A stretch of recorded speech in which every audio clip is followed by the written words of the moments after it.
वापसी नियोजन में किस्तों की संख्या समान हो सकती है, किंतु जरूरी नहीं है कि किस्त की राशि भी समान हो। नमस्कार दोस्तों, मैं विनोद। आज मैं वापसी नियोजन के बारे में बतलाने जा रहा हूँ। पिछले वीडियो में जब मैं एसएचजी लेजर के अंतर्गत बचत पासबुक के बारे में बतला रहा था, तो वीडियो के अंत में इस चीज़ पर चर्चा किया गया था। तो इसी को आज हम लोग समझते हैं। वापसी नियोजन को वापसी योजना कहेंगे, तो वापसी नियोजन को वापसी योजना कहेंगे तो और अच्छा होगा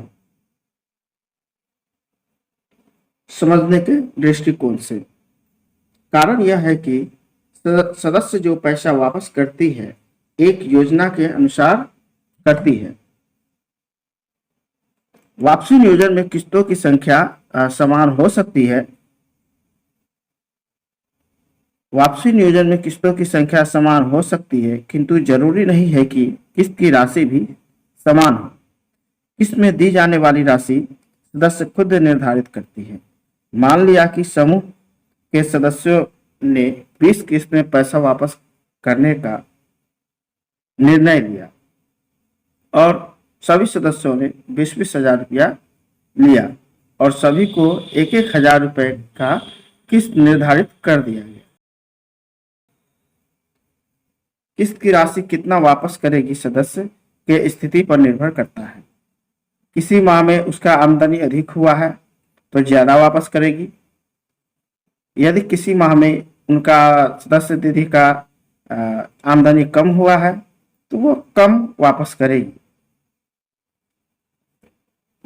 इसी के हिसाब से या इसी के अनुसार दीदी वापस करने की योजना बनाती है। वापसी नियोजन सदस्य के अनुसार तैयार करना होता है।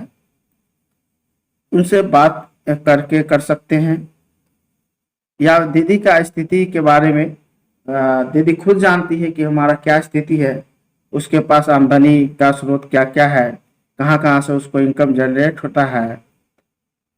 वो अपना मूल्यांकन खुद करके वापसी नियोजन में किस माह कितना पैसा वापस करेगी, कितना ब्याज वापस करेगी, तो ये दीदी बोलती है। और इस तरह से तैयार वापसी नियोजन से एनपीए का जो जोखिम होता है वो कम होता है। तो इसी चीज को हम समझते हैं।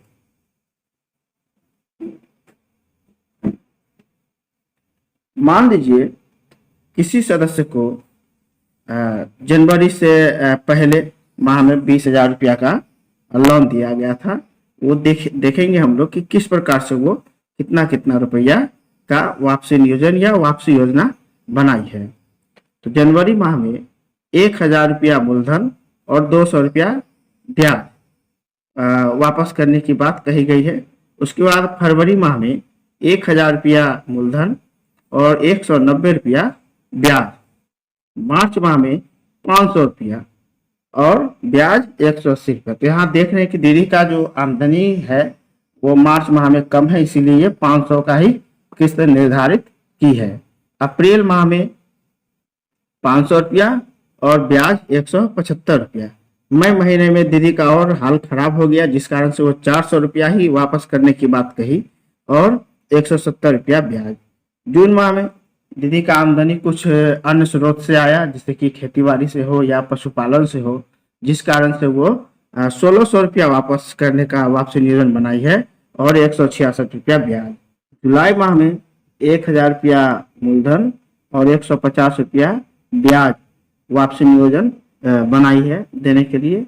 और अगस्त माह में 5,000 रुपया मूलधन और 140 रुपया ब्याज का वापसी नियोजन दीदी के द्वारा बताया गया। तो यहाँ पे इस तरह से लिखा गया है। ये 5,000, चूंकि अगस्त माह में दीदी को जो है बकरी पालती थी, बकरी पालने में जो उसका अपना उसको जो आमदनी का जो स्रोत है, खेतीबाड़ी है, पशुपालन है, उससे उसको अगस्त माह में अधिक पैसा आया, जिस कारण से वो 5,000 रुपया मूलधन और 140 रुपया ब्याज वापस करने की बात कही।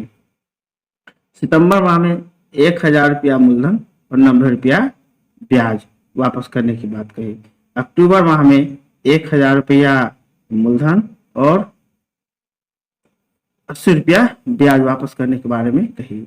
नवंबर माह में 500 रुपया मूलधन और 70 रुपया ब्याज। चूंकि नवंबर के बाद से दीदी को आमदनी कम आने लगा, जिस कारण से वो 500 रुपया का ही वापसी नियोजन बनाई। दिसंबर माह में 500 रुपया मूलधन और 65 रुपया ब्याज।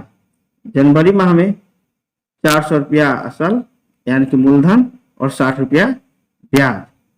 उसके बाद फरवरी माह में 400 रुपया मूलधन 56 रुपया ब्याज वापस करने की बात कही। मार्च माह में और दीदी का मतलब आमदनी कम हो गया, जिस कारण से वो 200 रुपया मूलधन और 52 रुपया ब्याज वापस करने के बारे में कही।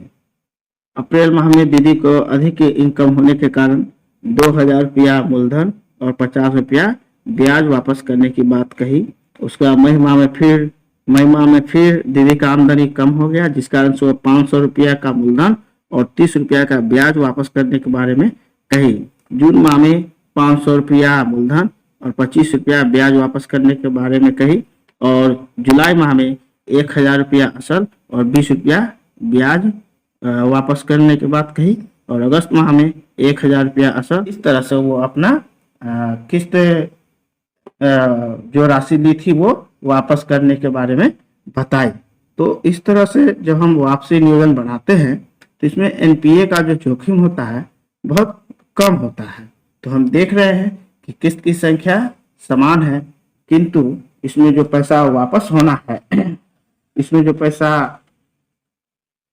वापस होना है वो भिन्न भिन्न प्रकार से मूलधन ब्याज आ रहा है। मतलब ये दोनों राशि कभी भी एक समान मूलधन वापसी 1000 1000 1000 1000 1000 1000 करके नहीं बनाएंगे। ऐसे में क्या होता है कि एनपीए का जोखिम हमेशा बना रहता है, जिस कारण से दीदी को हो सके किसी माह में पैसा न पूरा हो और वो 1000 का किस्त बनाई है तो उस माह में तो वो पैसा वापस नहीं कर पाएगी, जिस कारण से सदस्य फिर इसी तरह अगर 2-4 दीदी इसी तरह का हो गई तो किस्त पूरेगा नहीं और बैंक में पैसा जितना उनको जमा करना है उतना जमा नहीं होगा, तो वो खाता एनपीए भी हो सकता है।